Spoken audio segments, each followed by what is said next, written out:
Okay. Hello, listeners, subscribers, and friends of Grown Women Growing Wealth podcast. I am Roberta Ravella, and I am here with my wonderful co-host, Daphne Jones. How's it going, Daph? Hey, how's it going, you? Great. Great. We've had a fun day recording some podcasts, and we're inviting now on the show Jordan Gerding. Sorry about that, Jordan. I should No pronounce your name problem. correctly. It's perfectly fine. Welcome to the show. Yeah, thank you for having me here. I'm excited to be on with you. Yeah, and congratulations on your recent marriage. Thank you. Hey, Yeah, we're all right. just 2 months in as of yesterday, so it's going great and amazing, and couldn't be more thrilled with everything. So everybody still likes everybody then. Yep, yep. That's good. That is good. So I met Jordan in kind of a funky place, right? So I don't know how many of you guys know Perry Marshall's Memos from the Head Office. So Perry Marshall, as you know, is my mentor. And he has a thing as part of his group that he calls Memos from the Head Office. So if you believe that God sends us prophecies, or if you believe that our intuition or the universe, just sends us things sometimes. I think we've all been in that place where like you're either journaling or writing and it feels like you just got a download from somewhere. Like somebody sent you something and you're like, why didn't I know that before? Oh, that's where I should go. Or that's the answer I've been looking for. So Jordan's participated in that quite a bit.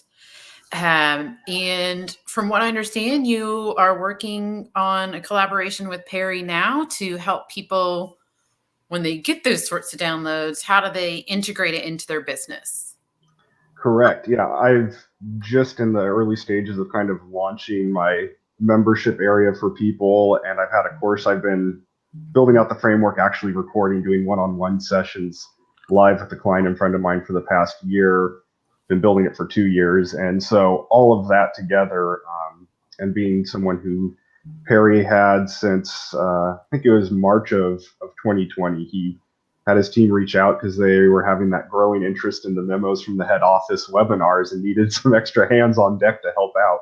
And so I've been doing that. I think this month I'm up to 4 sessions out of the 11 they have, which is crazy because back at the start of March 2020, it was 4 sessions, and now we're up to 11 a month and trying to figure out. But yeah, so I've been working with his CEO, David Nadler, got introduced to because we got connected at his, what was the influential writing retreat. He called me in. So I got to be giving memos with Vivian there, which was a wild ride and absolutely awesome. And so I'll explain to you guys, listeners, who Vivian is.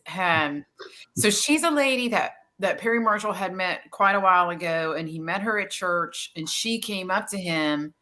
He was trying to, for just brevity, trying to solve a math problem that goes around 80-20 marketing, which is what he's known for quite a bit. So she walked up to him and gave him a memo basically from the head office and said, you're trying to solve this problem. It's a math problem, et cetera, and so forth. So and he'd never met her before. There was no way she could have known. Well, I personally met Vivian at a Facebook workshop, and who has this stuff going on at a Facebook workshop? But if you've ever met somebody who is just more connected to their spiritual side, right? Like whether you want, again, say God, the universe, Mother Earth, whatever, that woman is connected. Mm-hmm. So that you were able to have this experience with her there must have been fantastic. Oh, it was fun getting to be a team together and playing off one another for these people who paid a lot of money to come in, who are really trying to influence the world in very massive, meaningful ways.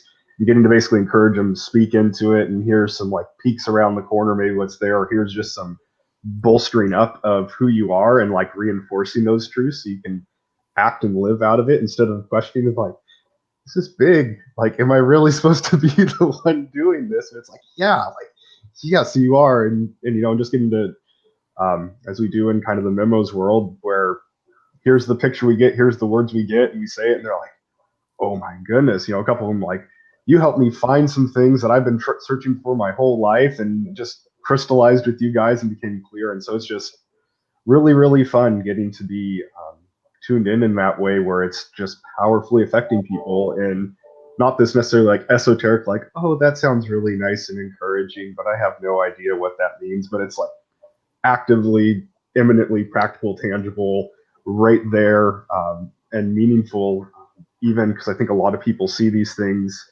or are introduced to it in more of a, again, kind of the fluffy life side of stuff. But we're actually like, no, this is like where you can connect to this source. I love, along with the head office definition of, if you can get on board with the source of all life, love, and goodness, you're probably in a good spot for that, because it's just, I think we can all acknowledge in one way, shape, or form of things aren't fully how they're meant to be in this world. And there's things placed inside each person individually of how they're meant to engage, and something that's just passionate inside of them. And so how do you help unleash and unlock that? And I think this is almost like, instead of having to have the like 50 key ring and like search through one by one, it's just like, it's that one, pick that, use that, and being able to just shortcut a lot of things. What questions do you have, Daphne? You're giving me your thinking look. Oh, that's because I'm thinking. Well, I'm a believer, so I get it. So there are messages from the head office. I was reading, one person put out something that really struck me, because this individual is a believer also, and he said that God sends ideas into the world, and you can choose to receive it and act upon it or not, but it's out there. And the individual used the example of AC current. That at the time that Tesla came up with presented the idea to the world, it was another individual, totally unconnected, in another part of Europe, here in America, in Europe, because Tesla was here in America. Same writing, same idea, but it never got past this individual's, his journals. It was found several decades later by his descendants, and said, "Hey, this is." Did they know each other? Because they actually did he know Tesla? Did they commune somewhere in college, or some group of inventors? And no, same idea. The same basic writings about AC and why it was superior to DC in certain situations and things of this nature. So I do hold to that it's okay. The ideas they're in the firmament. He put it out there because it's necessary to move the human race forward. Now, are you going to listen to something that's come your way, or no? That couldn't be. It's too big. I can't do it. So yes. So in short, I confer. I concur. It's out there. Because the design is for us to help each other. Yeah, you can get the big miracles, the manna from heaven, but the idea is for us to help each other. So, Jordan, are you helping people connect this into their businesses? Yeah, I'm really kind of the framework I've started really developing to help people understand is like this. I refer to it more as a roadmap instead of a like 12-step sort of program or something like that. I guess 12-step maybe sounds a bit different on the perspective of things, but this idea of it's not necessarily a linear growth for this connection, but it's how do you figure out like maybe where you're at in the region, because so often we get stuck in this. Well, I'm at A or B. I really want to be at J, and so how do I just jump to J? And we get frustrated all the time because that's not how things actually function in life. We can see that in any other form. And I really refer to the idea of connecting to the head office, or however anyone else may define that or title they give to it. It's really like building a connection or relationship with anyone. And there's the maturing through those things. And you don't just, you don't just jump from a stranger to a best friend. That doesn't happen. Maybe sometimes you meet someone that you really connect with and it goes quickly, but it's never just like an instantaneous, suddenly it's right there. And so in the same way, I love having these ideas because also life is fractal. So you can have like your grand, like overall life's in this really good spot, but then maybe there's this one little isolated thing inside your business world or inside your personal life or something where something feels disconnected. Suddenly you're hitting really strong resistance. And while I really love saying like, yeah, I'm doing this for people to help them understand business wise, because um, just as a coach and someone who's engaging and charging like for what I'm worth, I want to be able to help people understand how this yields a return. But I love Megan Macedo I have as a coach, and I saw that you've had her on in the past. Yeah, we but have. The idea, the idea is people don't have business problems. People with businesses have problems. And the idea is if you have it somewhere, it's just a manifestation of something in your life. And I'm just a big believer of having walked through over 20 years of having this really strong connection myself and having it where I get memos for people and give it to them. Just seeing the breakthrough that happens so quickly and things that just somehow it's this mix of almost like the divine speaking into a situation. It just removes obstacles. Sometimes it gives perspective because the person's meant to surmount the obstacle themselves. But sometimes when it's just too big, it's just gone, or it's something that a weight they weren't meant to carry. And so this idea of connecting people, I just love using the term of it's like a shortcut. I'm sorry if that's picking up. It sounds like the garbage truck is right outside. So perfect. But just this idea of how can we accelerate people into their purpose and calling and mission and the passion they have? And there's all the different stages of maybe you're in the startup business phase and you're just needing to get to a break even point because that's the biggest bottleneck that's going on. Sometimes it's business is going great, but there's some relational tension or division going on. And so how do we address that? Maybe it's accelerating to a new level or growing leadership capacity, and what's the perspective? And there's just so much complexity to life. Um, but having this connection to the head office it simplifies things because it's just like having this ability to suddenly throw the spotlight right on the exact like node that everything's rotating around. Someone's like, duh, like now this all makes sense. It's all connected. I couldn't see it because I was too close. And in terms of people who are really of that business mindset, it's almost like having this top level consultant who understands how this is all going together. As we know, like Perry, he has this strong ability to sit down and hear someone's situation and very quickly go, okay, you're saying this is the problem, but the real problem's over here. And the real point for breakthrough is this point here. Or this is the person you need to connect to. And so in the same way, it's how do we build up people to have that connection? Because I don't want to, I will willingly serve as kind of that connector, mouthpiece, the radio that's picking up with their antenna, something for someone. But I really want to give people both the information so that they understand how it works for those who need it, but the experience so they begin experiencing it themselves. Almost like being able to listen to your own intuition, being able to listen to, I think we all believe that we're all connected as humans, like everything, like what's out there. For some of us, how I was raised, were not socialized to trust their intuition at all. In fact, we were taught to never listen to how we felt about things. So like coming out of that and learning, okay, if I'm in myself, if I'm paying attention to what's going on, like what you're saying, are you tuned in? Are you giving yourself the time and the openness?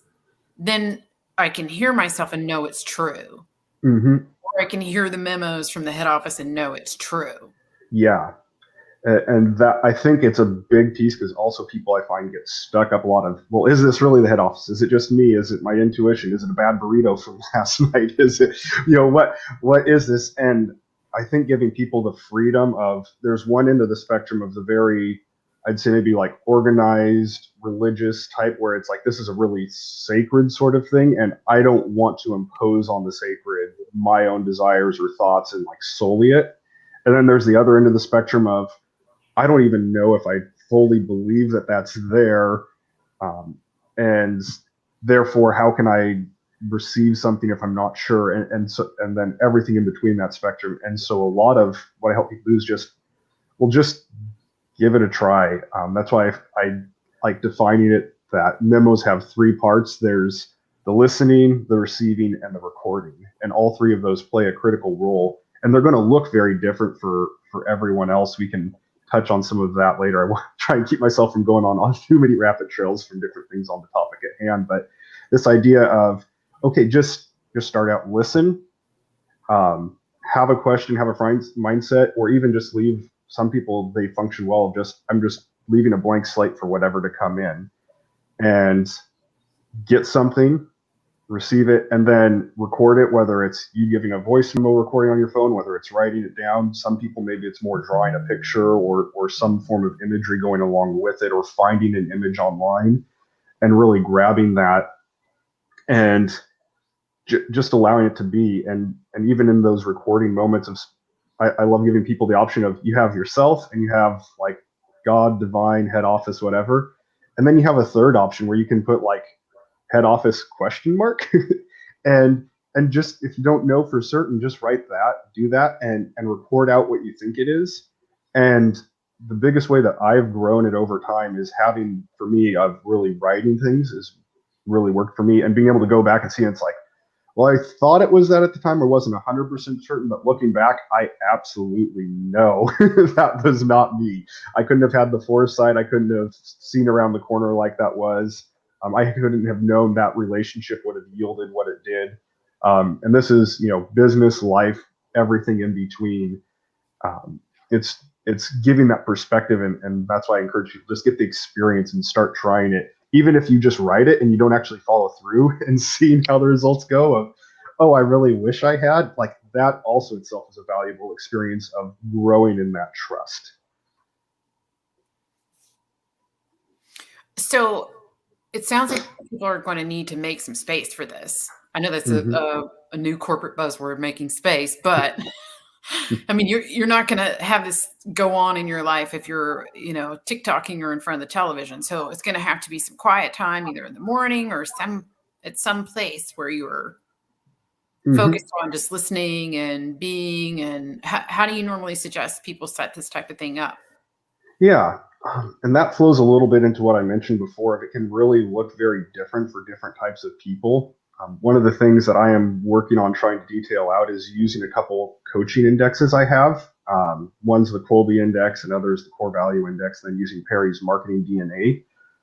Because the Kolbe and the Core Value, or CVI for short, they're both proven on a 10, 20-year plus period to have no statistical variation when people retake it. So this is who you are, and like very much what Kolbe is how you're going to take action and do things when you're engaged, and the CVI is that plus a little bit of motivational mix in there, and so having those to help people grasp of, well, how are you going to go about it? For the Kolbe, it's, you've got fact finder, follow through, quick start, implementer.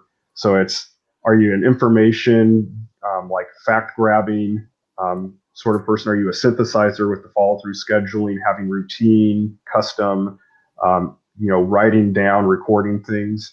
Are you a quick start, which is like bouncing moment to moment, allowing quick change and rapid movement, rapid idea implementation, gathering, maybe risk taking, being willing to jump into something new?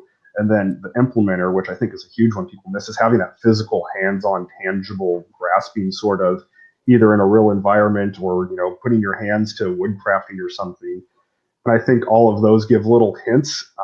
I think those are quick summaries that people can maybe listen in here and go, I know I fit in that. And so when you're engaging in those types of activities, that idea can come out. Or for the Core Value Index, it's, are you someone who's, I know I can do this, and just jump in intuitively, know what needs to be done, and you find yourself in those moments of motivated action, or someone who really understands relational connections and wants to nurture and grow others? That's where I fall in that second quadrant. The people who sit and hear problems and listen to everything fully, so they know what the right solution, they're very solution oriented, or the people who really gather knowledge and curate it to make sure that the right actions are done, like the idea of justice, like the best actions taken. And so those being some core motivators of like what's going to really cause you to engage in something. And so combining those two can become really helpful for what does a space look like for you? is it active? Is it I love how Perry describes one of his like greatest sort of muse things is when he's building speakers and he just gets caught up in it and suddenly boom, the lightning bolt strikes of some inspiration. And so I try and be very careful of what that space looks like, and I try and give more, hey, here's some boundaries and guidelines of what it might look like, and engage in activities that fit that, and look for the inspiration that comes. Yeah. Because even myself, like there are times where I'm journaling. There's this morning was one of those, but there's times where I'm just going out on a walk, listening to a fun like narrative podcast, and just letting that fill me up. That kind of idea, as Perry might put, Renaissance time, where it's unexplored, kind of fun, engaging, and then the bolts from the blue come. And I think that's a really healthy way of engaging in. Again, there's a select handful group of people that really structured routine format really works for, but that's a subgroup of people. It's not everyone. And so this idea of where is a space where you find energy, where you find connectedness. It might even be in the midst of a group of people. In some ways, some people it's groups of people, some people it's more off on their own. Maybe some people it's facts and numbers and engaging in the depth of that.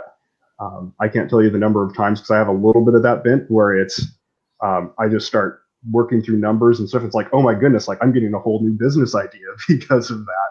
And there's times where it's just maybe you're just getting to free dream and free think and write out, and you'll see that yield to stuff. Or the idea of, I just feel like I need to engage in some very practical hands-on. I do something, I see the tangible result, and suddenly you do that, and that leads to like, oh my goodness, I know what I need to do now, and that idea becomes clear. And so I think it's really more about creating a space where you're feeling your energy fill up, being rejuvenated, where you're feeling motivated and connected and engaged, and then going forward, and sometimes even rest. The idea of, like, there are times where you can be, I think, watching like the TikTok videos or having time where you're purposely setting that aside, and it's not just like running your day every like free moment you're going there, but where you're enjoying something and suddenly something pops in because you've allowed yourself to have that kind of you've taken a step back from I'm running my brain and forcing it down the canal of what it is, and you're more stepping into the river flow that's going to wander and meander,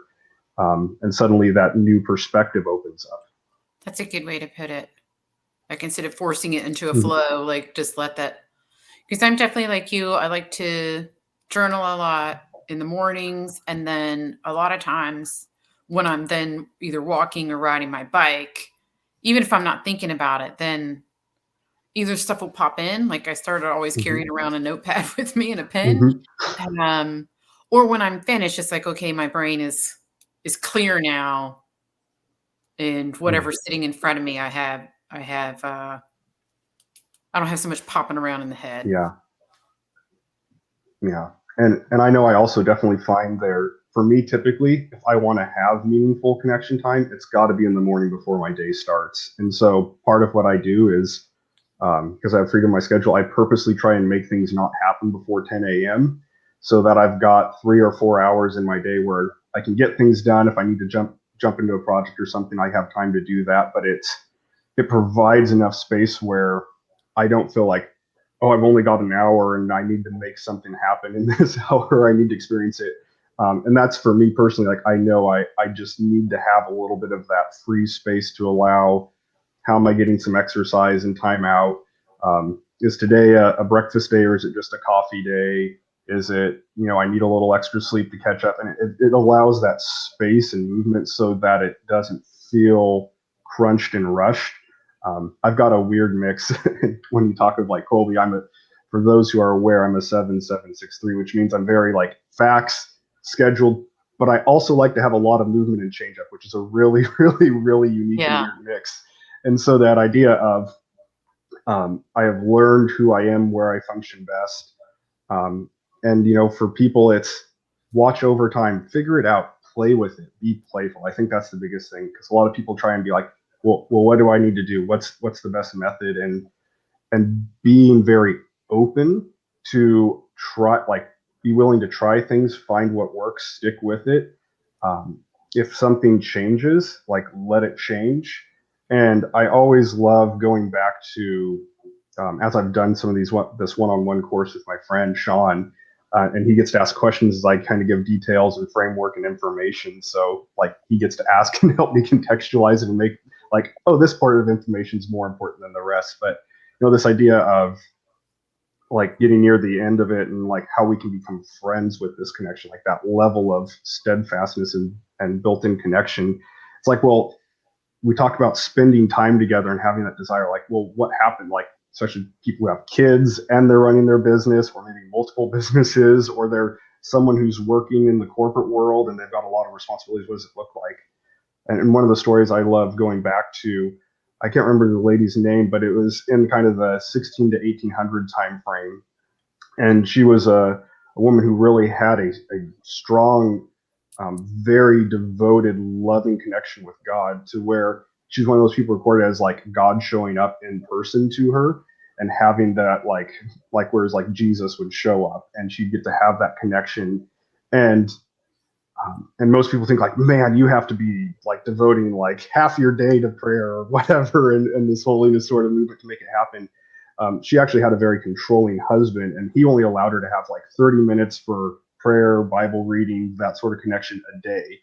But she took that and devoted that time because that's what she had. And it wasn't like, oh, over the course of like 18 years, then she only had a half hour. It was, if I'm remembering correctly, it was like over the course of like a year or two that it really grew to this, because that's the time she knew she had, that she knew she could commit to it.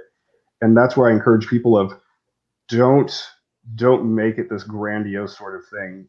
A big challenge I've had over the past couple of years is I remember college days, because for me, I was one of the weird people where college took way less time than the real work world because I'm just built for that academic setting.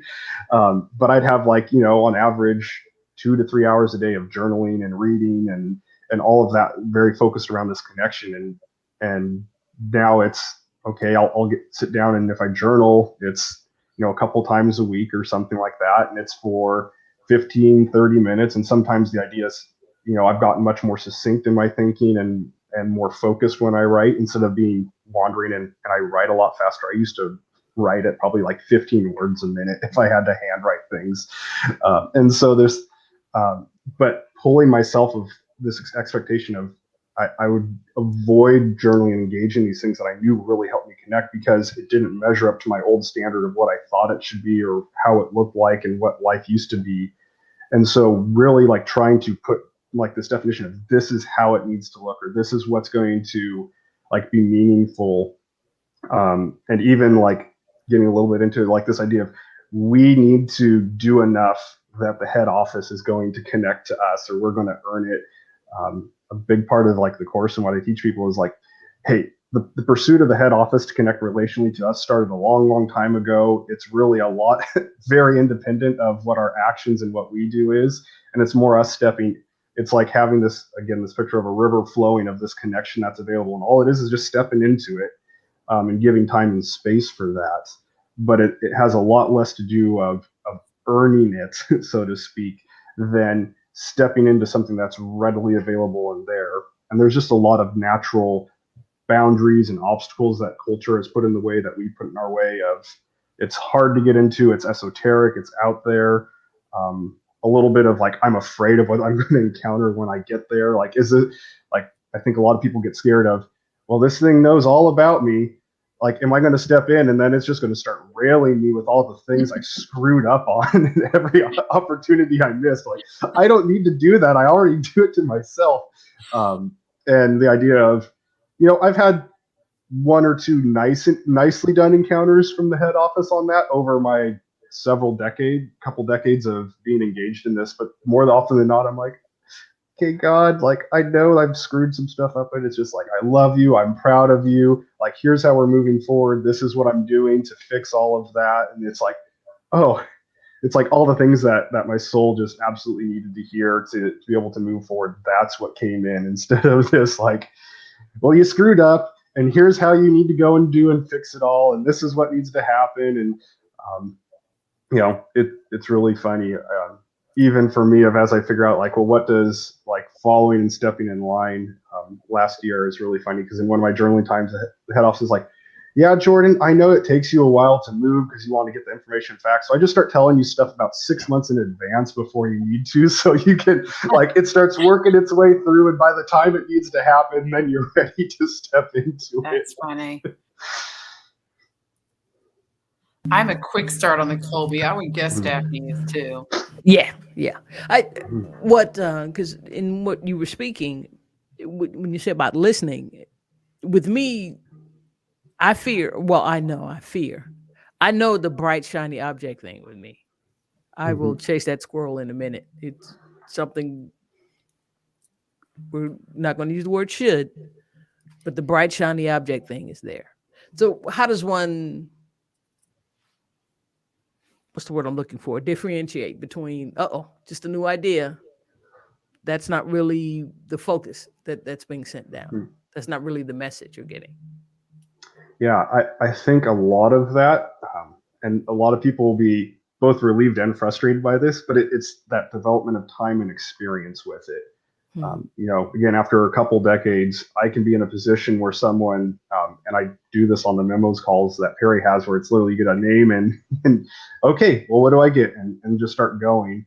And part of it is learning of, well, this is the time containment. And so I know the character of the head office to be loving, kind, generous, showing up, giving good things and not holding out. So this is the time constraint and I need to go. So this is what I've got and giving it. And the other part of seeing that where it's sometimes, because I like to have things nice and neat in a bow and fully thought out, very often with the whole like giving memos to other people, it's like, here's the first word.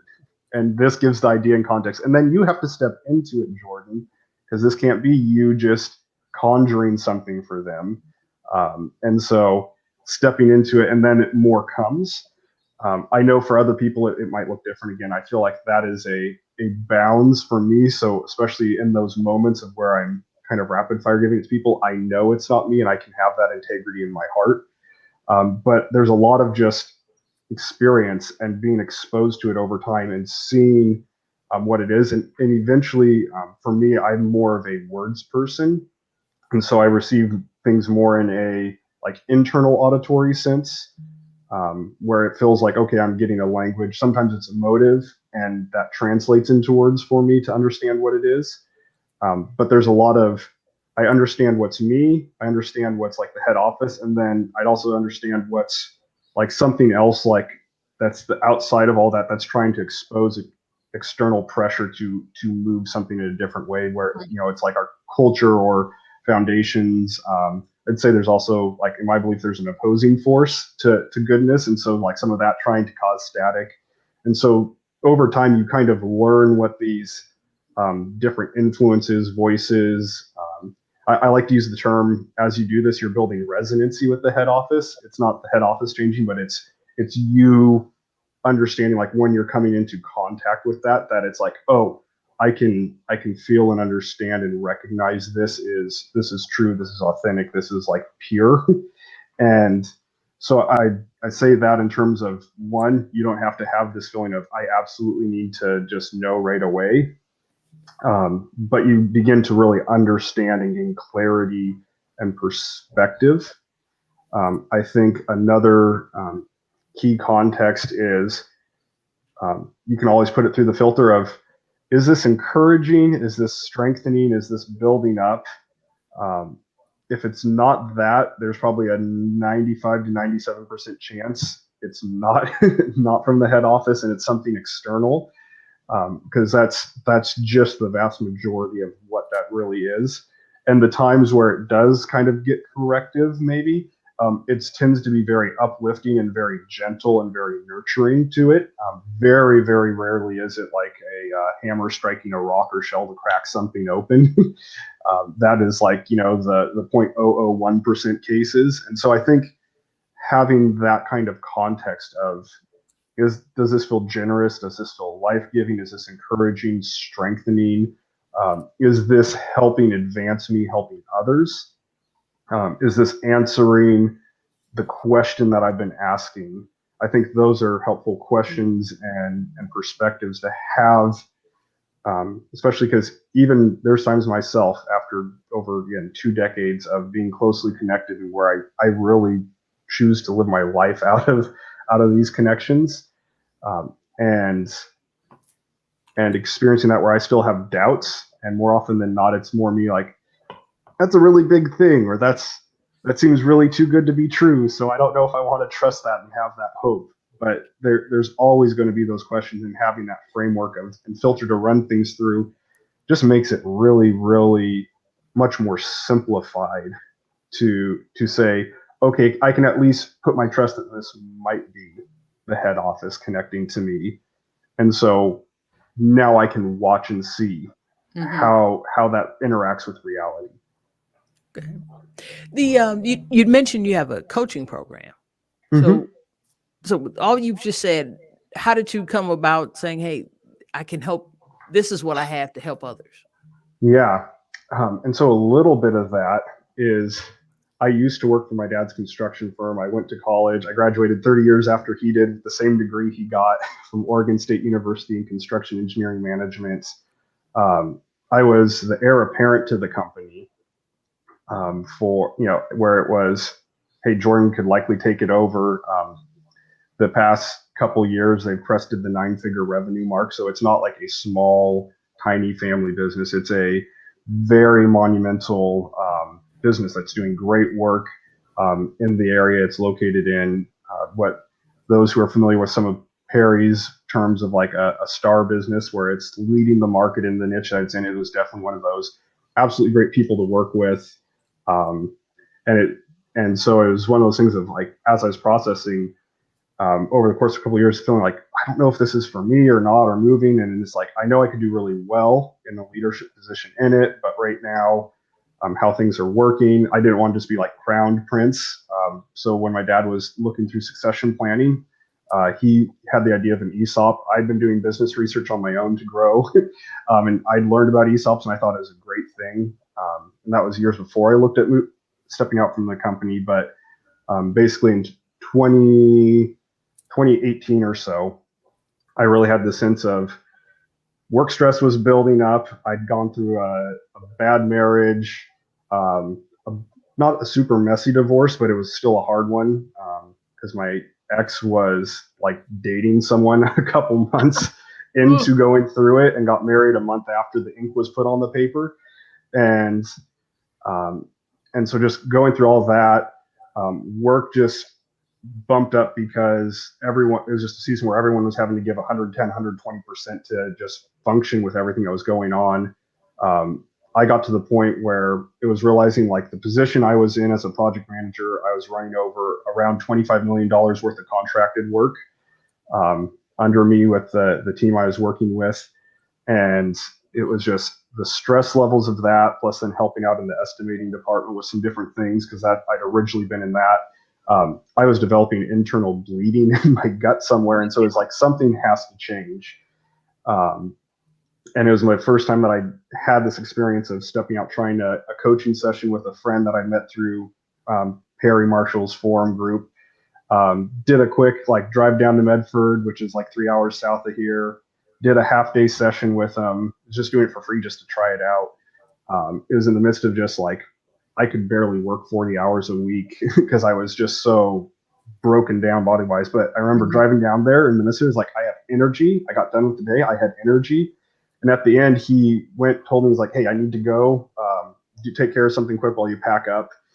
Came back with a check for $600 and said, this is the most impactful thing I've encountered in my life. I'm going to remember this forever. And gave that to me. And that was probably more money than I made in a day normally anyways, even though I had a really good job. And I'm like, for the first time in my life, in the midst of all this chaos going on, I felt really good. I had energy. I enjoyed what I was doing, and I got paid. So there's something here. There we go. Yeah. And That's then it began. Yeah. And then it began this journey of, in my journaling time, of I felt like God was showing me of, hey, you need to start transitioning. I had an opportunity open up with a new mentor of mine that Perry connected me with, who's someone who really helps Christian business owners primarily, but he works with billionaires, heads of state, big influential guy, but got connected where he was thinking of starting a program and getting things going. So he offered to let me be one of the first people getting certified in it. So that was kind of cracking through, and went through this whole process of, okay, well, I'm going to step back from the company. Officially knew that was what it was.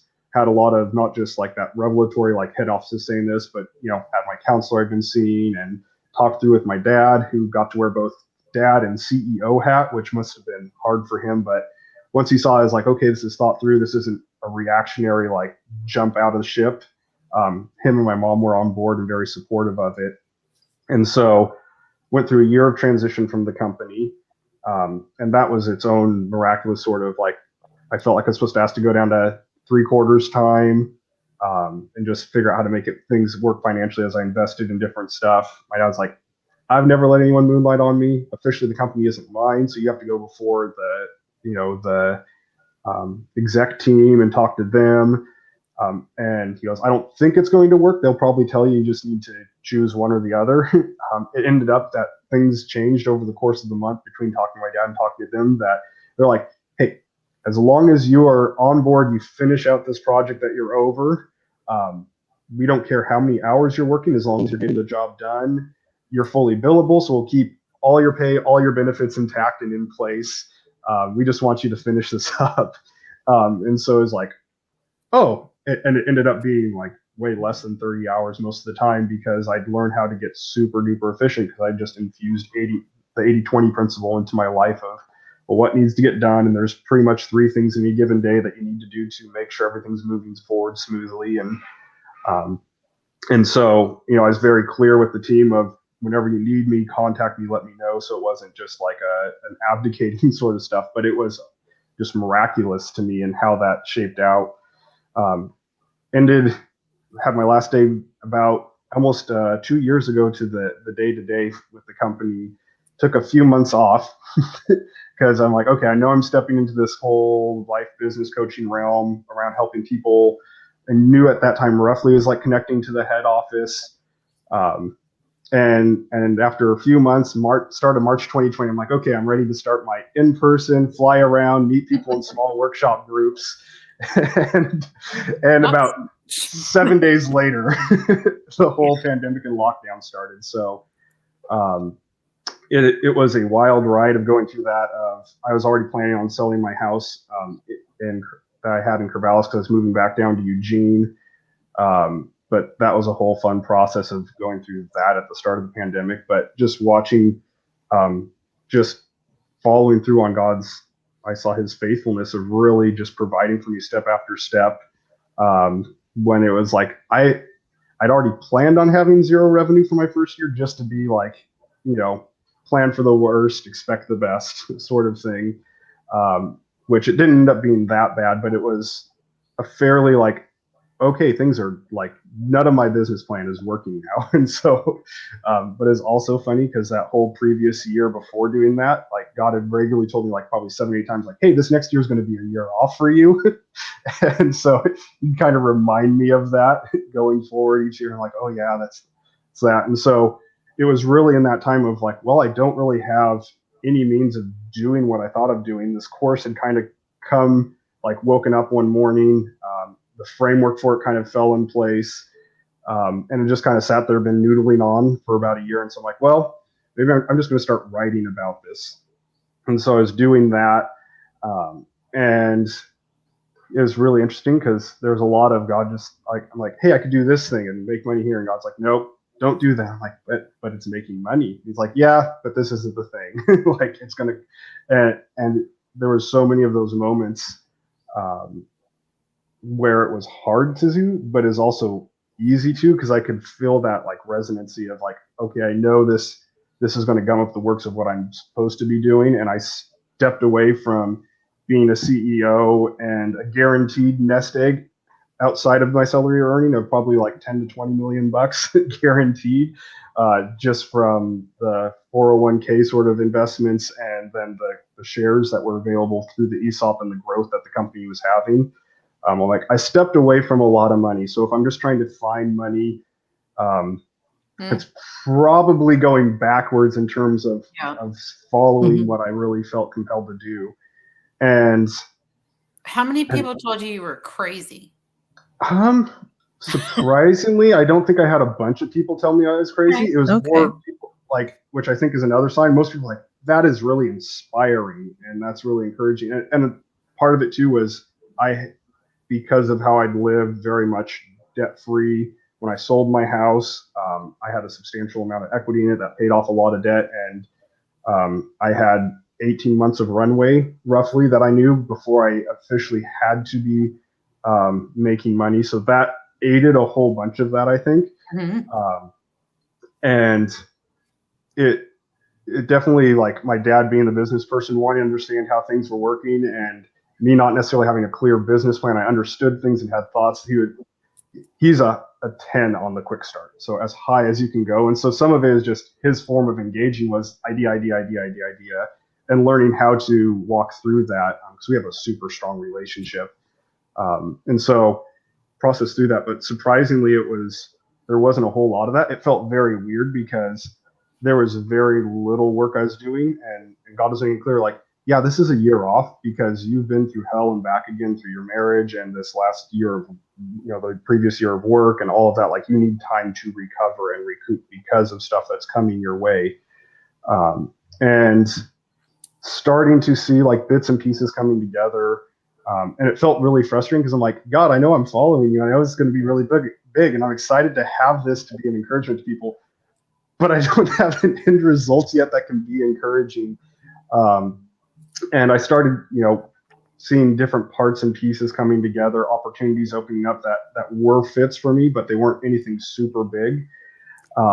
And finally, like this last year, in terms of like wanting to reach people with this, how do you connect with the head office? Getting my course put together, because I had my coach, had Megan Macedo as a coach, and I referred to her as like, you are my sanity check each month, because I'm putting in work doing things, but I'm not seeing results. And she's like, yeah, that's just kind of how doing real work is. When you're really investing in something meaningful, you don't immediately see a result in a yield. And so going It's hard to through that, do, it can be discouraging. You can also be like, well, somebody who doesn't have the availability of 18 months, maybe they had 6.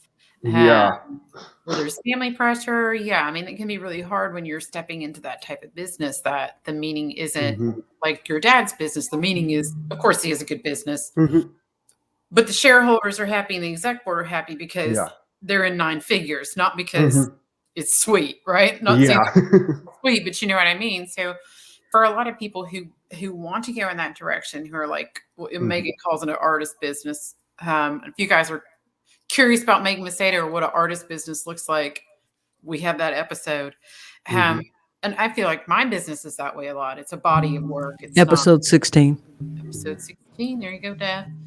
But that can be really hard to reconcile. And like Dabney's saying, like, at what point are you like, am I chasing shiny objects?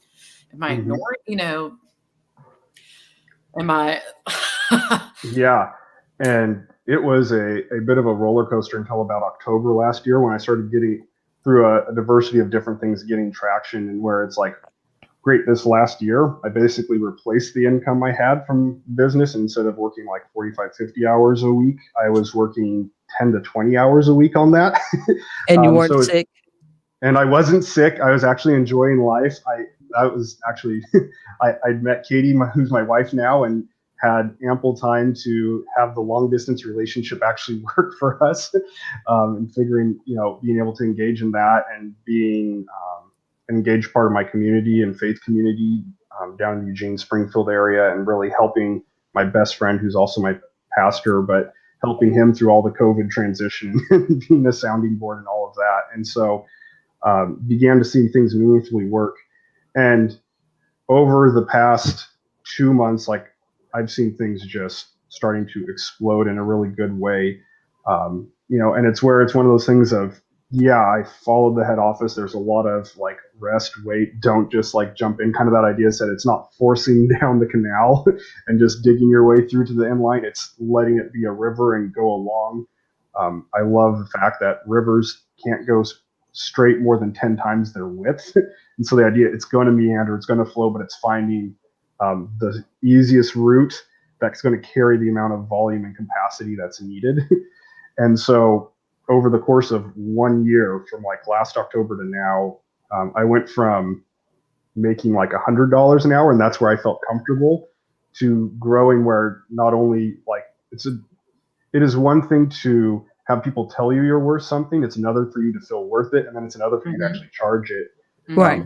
But through this, without any marketing, without having this like huge increase in supply and demand, just engaging in what I knew and following the head office, I've grown from like $100 an hour to a $500 an hour type fee, which is in your first year of business in the midst of a pandemic, is just like neither miraculous, and I share that because it's what I do in this and what I engage in, the fact that it's a very extreme form, because I felt like I wasn't supposed to do any specific paid marketing or any of that, and there's all these directions saying no to things. Like I live far out on the limb of what I teach and say, so that other people farther back know they're safe and they can take those steps, and I can say, here is the results of me doing this, not to brag or show off, but like, hey, this is an encouragement for you to engage in this, because like I said, like, I think this is just the biggest shortcut.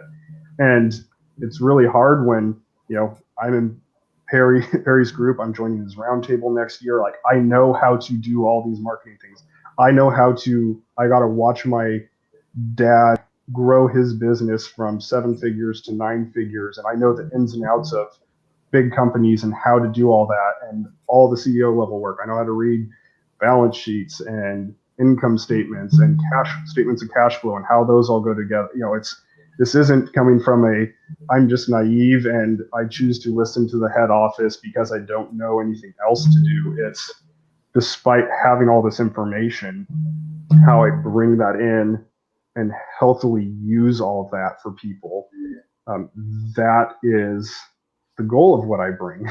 And I know that is what is helpful for people. And so that's, as this course is developed, of helping people go from a reframing, redefining who God is, from either the absent, clockmaker who's just doesn't care about anything, or the like imminently present, micromanaging, angry, judgmental being that's there. Like, how do we redefine it where it's mercy and justice together, that's making sure wrongs are righted and justice prevails, but also mercy is given so that people can grow and mature and change and develop. So we do that. And then once you have that, how do we deal with the ideas of, there's places everyone has of resistance or distrust in hearing from that voice, or reaching out or wanting to hear? How do we grow through that of learning to surrender and yield?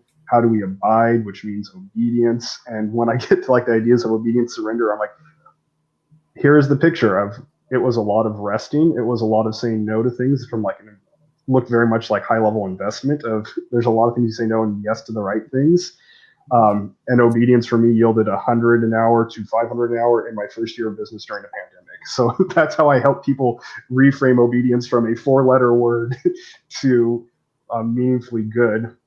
And then how do you follow and be in the midst of community? How do you grow in terms of gratitude of wanting to connect to the head office? How do you then understand the idea of like, it's being like adopted in as part of family, where you are an heir with rights to like not only all these resources, like you stepping in alignment with that it's happening, but you're part of the family that's bringing it about, and you becoming a friend and trusted confidant with the head office, where you are in the know of things that are coming up and how to help people. And then how do you become a partner in this, and how to help people understand the 3 like core elements of excellence in action, excellence in results, and excellence in motive, that all 3 have to be together. And how do you get to be a partner in helping people do that in your sphere of what you're doing and engaging in? And so like, that's a quick blip of what the whole course framework is.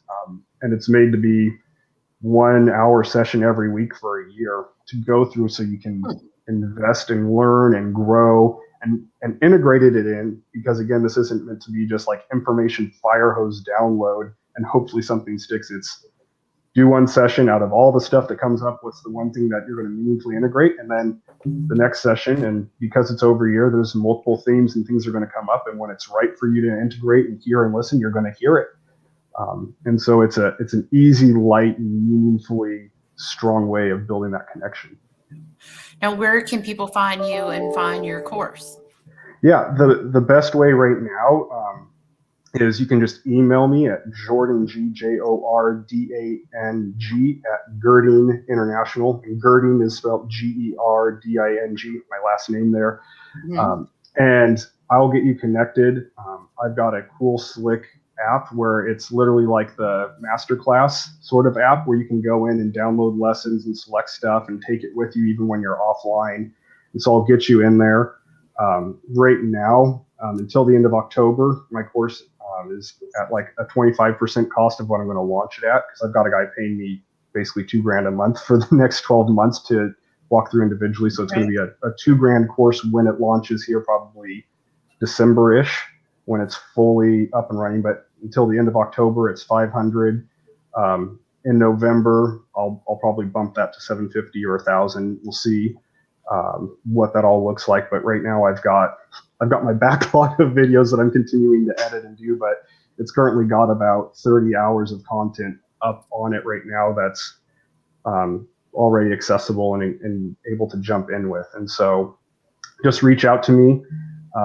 Let me know through the email. It's from here. I'll get you in. And the cool thing is with that course, then you get permanent access to my membership, where it's going to be month to month going through some of those key core ideas of reframing God in a healthy way, how to deal with resistance, stubbornness, how to build that relational connection of friendship, and how to really fully act as a partner in the sphere that you're in, along with ideas of using like Colby CVI marketing DNA for practical how-tos to grow in it, and also how to do things at a healthy pace, like the idea of rest and what is rest, what is not rest, how do we define it in our Western culture of moralized activity. Yes. And so it's you just get to be a part of that for free with the course, because I'm trying to keep this a carefully curated membership area. As more functions grow in there, like creating a forum and stuff, I want it to be a place where people of any belief in however they define the head office, God, universe, love with capital L, whatever that looks like, where we can all come together, because we're really missing a community nowadays where people who are seeking that can come together, and find it more and more people just are like, I don't want to go to a church or some other meeting group, because especially in the entrepreneurial world, I really feel like it's very hard to find a community that understands you and gets you. Even if you're on the same page, like faith-based wise, it's still hard. And a lot of people I just find are not having that safe space. And so I want to have a community where it's there, and want to have this membership that exists for people who can come in, where they aren't paying month to month and worrying about that, but also have a payment gateway, so that people aren't just like, hey, here's my friend, and have no idea, like, are they going to be the person that starts ranting on the forum? And you gotta have some qualifications, right? Yeah. And so, security, you're blind. Yeah. You're a little toxic there, buddy. Yeah. Yes. It's not a therapy session, right? Fantastic. What other questions do you have, Daphne? I have quite a few, but we're inching up on an hour. We're heading for Joe Rogan territory. And so, because you sent us a lot of information. So, as usual, the podcast leads you into more of what I'm interested in. So I want to be sure to not just to take up all your time. But, as a believer, the coaching, it sounds like it's going to be a great platform. So you say you have an app. So did you have someone write your app for you, or? It's actually a container app called Learnistic. It's another Planet Perry guy who built it. So someone else mentioned that to me. Learnistic. Mm-hmm. What's the name of it? It's Learnistic. It's really slick. Could you spell that? It's LEARNISTIC. Okay. So dare it be spelled exactly like it sounds. Yeah. So this is kind of what it looks like for people. It doesn't look like it's coming into focus, but you just got your little menu, you got the course, and you just kind of cycle through the different lessons that are there. Really simple, really easy to use. I've got some intro videos in there of how to maximize some of the cool little features. People who are like, when you do have people sign up, if you have an email, it'll send them an email, then they need to put in their phone number so they get because that's part of their login credentials for it. And it's not something where it's like you go in there and it's really clunky of how do does it show everyone's app inside of it? No, because it specifically knows it's your app that you have. Mm-hmm. And so it'll just immediately pull them into it right there. And so people may wonder if they contact and reach out, like, send me your email, I'll create a contact in there. It'll shoot out the invite to you, and then you'll just go through a little quick registering process that takes like 5 minutes. You'll get it on your phone, whether it's an Android or Apple. It works for both. And that's part of the cool thing is it being a container app is they take care of all the updates and do it about weekly to make sure it's congruent with everything. And that's nice. And then you just get to have your content on there, and it's mobile friendly. So they do it where it encodes it in all the little mini, like couple second slices, so it can bounce between cell strengths and flow smoothly. And it's a really slick way of having your content available to people. That's a really nice idea, especially without having to do something that's complicated. Mm-hmm. Yeah. The other content creator that mentioned it to me for the same thing. He's going to be on our show a bit later. He's a vet that's now a stay-at-home dad, and that's what he coaches, helping vets, the PTSD and the whole deal, and then just readjusting, mixing in the stay-at-home dad part. And he was saying that it was so much more friendlier that this app incorporated everything that the others, whose names we'll leave out, just don't do. Because each one, because I too have been looking, each one does something well, but they leave out another part that you need. And he said this incorporated everything, and he really loved the email part. He said it was just so much easier to deal with. Nice. And we're dealing with our own email issues. Yeah. Why can everybody else do it but not us? Well, same thing you're saying, they all have one thing they're really good at, and everything is stuck on the side. Right. So it doesn't seem to be a good integration unless you want to pay $1 million. Right. I'm not quite ready for that yet. Not quite ready for that yet. But we'll be sure to get that information in the show notes, Jordan. And it's been awesome having you here, because I've been very quiet because I've been listening and taking notes. So and one last thing, I'd reach out for people if they're interested. Perry Marshall and his friend John Francher just wrote a book called Memos from the Head Office, which is business people and how they've encountered this in their just day-to-day business lives and what it means, and helpful tips on how to do it, and a lot of extra resources that come with it once you get it. You can find it on Amazon. I think it's a quick link is like perrymarshall.com/memos book or something takes you there. It's a great book. I've got a cameo chapter in there of kind of what I shared about, and I think it's another wonderful means of, if you're just wanting to dip your toe in and take a look at it. It's a great, easy read. It's engaging, and it really helps flesh out this idea, if you're new to it, of just wanting to explore it and see, is this something you even want to take a look into? Fantastic. We'll definitely get that in the show notes. I think it's a good resource because it's what you're saying. It's not trying to make you go to church. It's saying, hey, listen, you are a spiritual person and a business person, no matter if you have religion in your life or not. So to be open to all parts of yourself as a human, is what you're trying to help people do. Yes. Fantastic. Thank you so much, Jordan. And we'll call it a day. Yeah. Hey, and thanks for coming. Thank you for having me. Bye-bye.